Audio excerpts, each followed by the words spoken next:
Hello, Keith. Hi, Alex. So, how are things? Pretty good. How have you been? Well, not so bad. I've been following your work with language acquisition. I think I have watched most of your videos, and they're very inspiring. I followed your work with about your Chinese studies. And yeah, I think you did a you did a very good work. And the other day I watched your video. In this video, you announced your comeback to Japanese studies. So I'd like to know more about it. So do you plan to use dramas as you did for your Chinese studies? Do you have any other approaches, or I would like you to tell us something about your Japanese studies. Okay. Uh, well, when I first started studying Japanese, it was in basically in a college class. Of course, each college or university is kind of has a different pace. You know, there's the universities that have a major in Japanese, and then there are the other kinds that don't have a major. They just offer 1 or 2 years, especially like a community college does.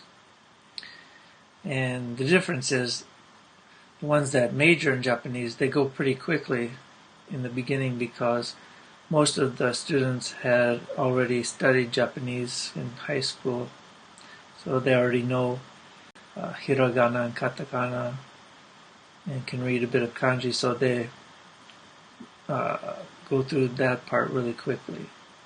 And people who've never studied Japanese before get overwhelmed and drop out. But I didn't go to that kind of school. My school didn't have a major, so it was much slower paced. Like the first semester, you learn only maybe katakana or something. In the second semester, you learn hiragana. Right. So how old were you when you first? Oh, I can't hear you. Your microphone cut out. How old were Okay. you when you first took contact with the Japanese language? I was about 21, and I took a Japanese course, Japanese 101. Oh, actually, it wasn't 101, it was 102. I skipped 101 because at the school I went to, like I said, they didn't have a major. So they offer the first semester in the fall and the second semester of Japanese in the spring. And I missed the first semester. So when spring came, and I wanted to take Japanese, there was no choice but to take the second semester. And before that, I had been studying hiragana or katakana. I think mostly hiragana through a computer program that drilled me on it.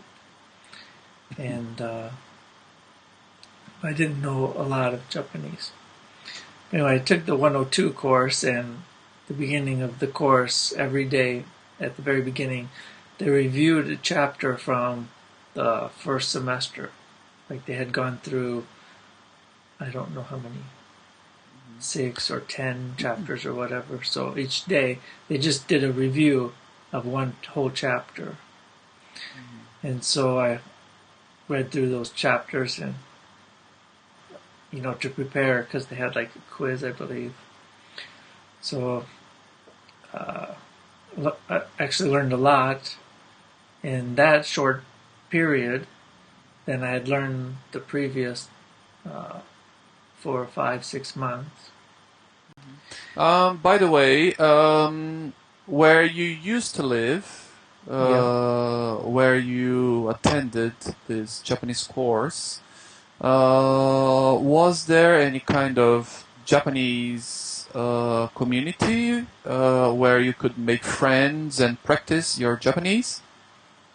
Only the international Japanese students. Hmm. There were some on campus, but that was it. Right. There wasn't even a place to buy Japanese food. Hmm. There's no community to support Hmm. Japanese. Hmm. Hmm. I took course 102, and then that school switches teachers every 2 years because the teachers are just graduate students. I So see. they're only at the school for 2 years. So they get a new teacher, and then it happened to be the time to switch teachers. So after I took 102, I took 101. And Hmm. then instead of skipping a semester, I took 102 again. It's with the new teacher, so it's all Hmm. new for me. And then she didn't have to, but we got her to offer Japanese 103 and 104. Hmm. And in those classes, there were only like 3 or 4 Hmm. students signed up. So I would like to know a little bit more about your experience of learning, because so far you have told me your experience of learning Japanese in your home country. I would like to know a bit about learning Japanese in Japan. Well, when I came to Japan, um, for the first 11 months, I was basically trying to learn kanji. And I had the Japanese, I had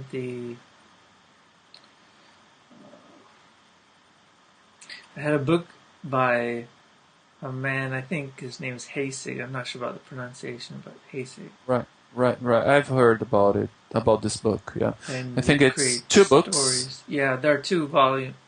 volumes. Yeah. Actually 3 volumes, but in the first volume you just have a keyword, and then from that keyword you are supposed to be reminded of a story, which allows you to write characters.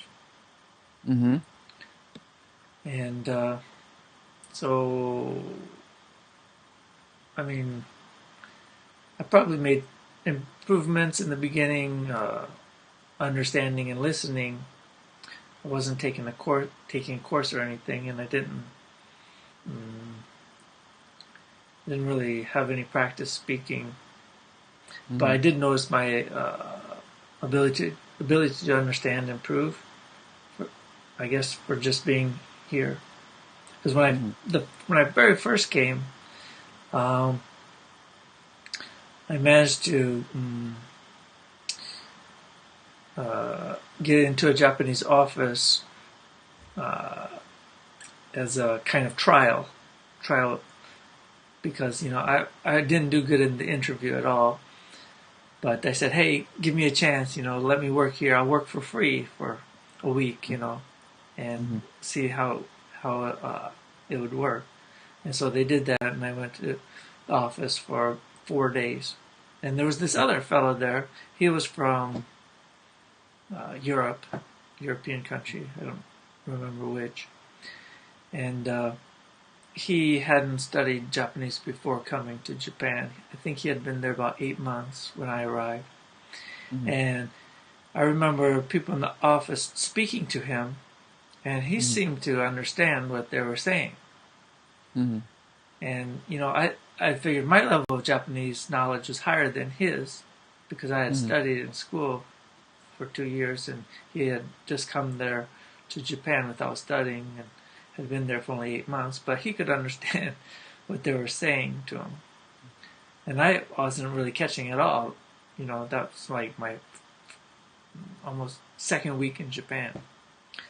But a few months later, I was understanding better. Mm-hmm. Nothing complicated, of course, but like I went to Hello Work, and I remember staff person that was speaking to me in Japanese, and I understood what she said. And, Mm-hmm. she could tell I understood, but I still couldn't speak really. I could answer yes and no type questions, but I couldn't explain anything. Um, Mm-hmm. and I was focusing on kanji. And then after Right. 11 months, I took, for 2 months, I took an intensive Japanese course Mm-hmm. where I went to the class for about 3 hours, Monday through Friday, every day. So each month was, I think, 60 hours. Oh, that's a lot. Yeah. Yeah, and I could only afford it for 2 months. If I Mm-hmm. could have afforded it longer, I would have kept taking it. But in that course, in the first month, I went through the Japanese for Busy People Volume 2 because they had a lot of grammar and stuff that I had never covered. I didn't know how to Mm-hmm. use, didn't quite understand.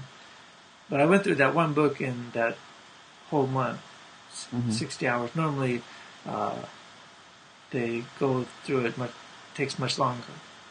Mm-hmm. But and there was one other student with me in that class, so I didn't have to pay private rate. I paid a group rate, Mm-hmm. and within the second month, um, basically they offered this like as a 1 month thing. So second month, uh, they found another student to take the class with me because the first one had left. The other Mm-hmm. student came for uh, I want to say maybe a week, and then we didn't see him again. So Mm-hmm. the rest of the month I was, the only student for that teacher. And then I was going through Japanese Busy People Book 3, but not at the fast pace. So I went Mm-hmm. through, I think, half of that book during the month. Mm-hmm. Normally, maybe 2 months at the 60 hours a month Mm-hmm. pace. And that was So, helpful. But I still wasn't really speaking well. uh-huh. Took Well, a but long it was time. a good input. Huh? Yeah. And so you want to know what I'm going to do from now, right? That's right. And your advices for aspiring Japanese language learners, aspiring learners. So, what would you recommend for people willing to start learning Japanese? So, tell me about what you're going to do from now on and your advices for beginners. Okay. Well, what I'm doing now, hopefully, is uh, going to spend more time reading. Mm-hmm. Uh, I realize that's important because I understand uh, Japanese well enough, but uh, I I need more expressions and more vocabulary, and Mm-hmm. you can get that from reading. You can't really get that from speaking with people because when you don't understand them, they'll say something else. They Mm-hmm. won't repeat what they just said. That's right. Yeah. Um, Especially in Japan. so I want to do a lot of reading.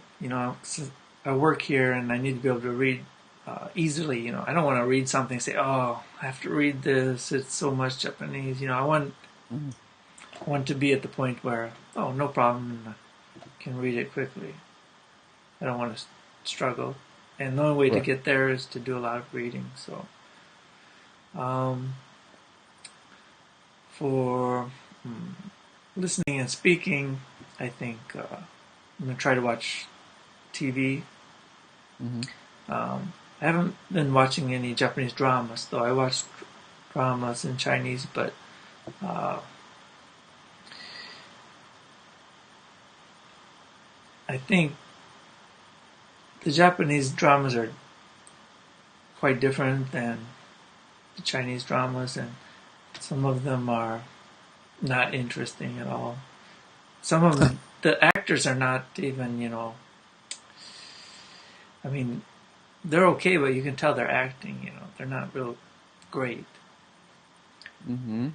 I don't find that at all with the Chinese dramas, but I see a lot of actors on TV, Japanese TV, and they can speak their lines, Mm-hmm. but it's not natural at all the way that they speak it. There's nobody that speaks like that, you know. It's like uh,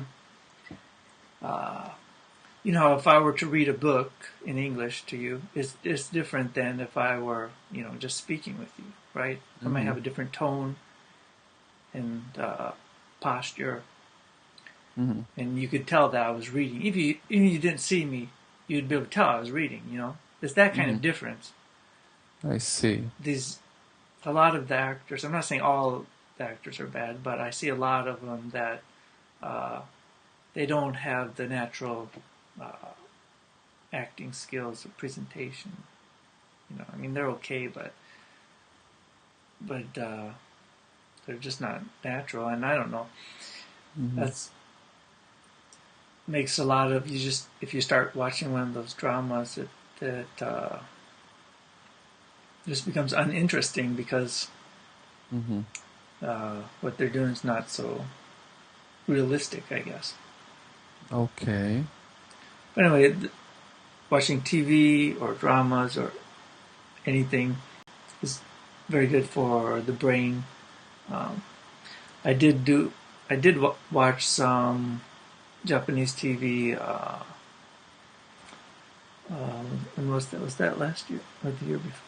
The year before last, I believe. And I noticed what it helped me with was speaking Japanese. Before that, I would like get to near the end of my sentence, and then all these options would pop up. Because a Mm-hmm. Japanese sentence doesn't have to end. You can add something onto it to make it continue, or if you Mm-hmm. want to end it, the ending's got to be a certain way. Mm-hmm.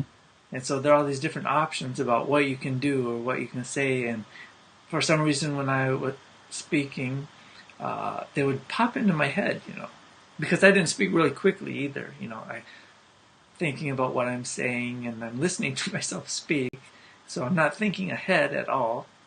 And then getting near the end, and then these options pop up, and it's like, is that what I want to say? Uh, no, wait, and very hard for me to even end my sentences without like pausing. But I noticed after watching, um, it got easier. Like the endings were there, and I just went with them. I didn't have all the options or anything. I just it's like the language was there, and I used it. But I Mm-hmm. still need more. Because I haven't been watching since then because I continued my Chinese dramas. So I need to do more of that, and I know it'll help a lot. Well, yeah, Japanese television is very rich. I mean, depending on what you want to watch, or if you want to learn lots of, well, daily expressions. I have that a lot with my students. That sometimes I watch some comedy shows on Saturday and Sunday, and on Monday I try some of the things I watched with my students, and they laugh. Um, it helps a lot, even if it's a silly joke. It helps. Yeah, there is this integration factor um, with the language that yeah you say an expression, a funny expression that I mean youngsters know because they watched some comedy show and they will laugh, and yeah, then communication has been made, and then you are not a total stranger to them. They will remember you because of that. So yeah, I try to do a bit of that, and I Mm-hmm. think it has some nice results. The best shows I like on Japanese TV are the ones where they're with them explaining how something is, how something works, or I don't know. Documentaries, you mean? Yeah, some of them are documentaries, but some of them are not documentaries, but it's like they've done a lot of research and Hmm. then they present all this information to you.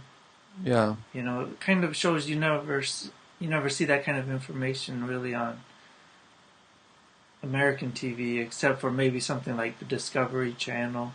But then Mm-hmm. style's a little bit Yeah. different. Discovery Channel's more documentary type. Yeah, definitely. Yeah, you're right. Yeah, this kind of TV programs are. Yeah, it's it's a type of TV program that I enjoy very much. That they present you information because they did a did a good research, and I mean they are not scientists. I mean they just take the time. They're not scientists. They're just sometimes comedians, and they take the time to do some research, and I find it great. So Yep. So, well, this discussion went on longer than the previous one. yeah, So, I think we better, wrap up. we better end it here so our Yeah, viewers don't get bored. right. Okay, okay, but it was productive. We can continue again. Thank Right, you for talking with me. right. Okay. I enjoyed the discussion. Yeah, thanks very much.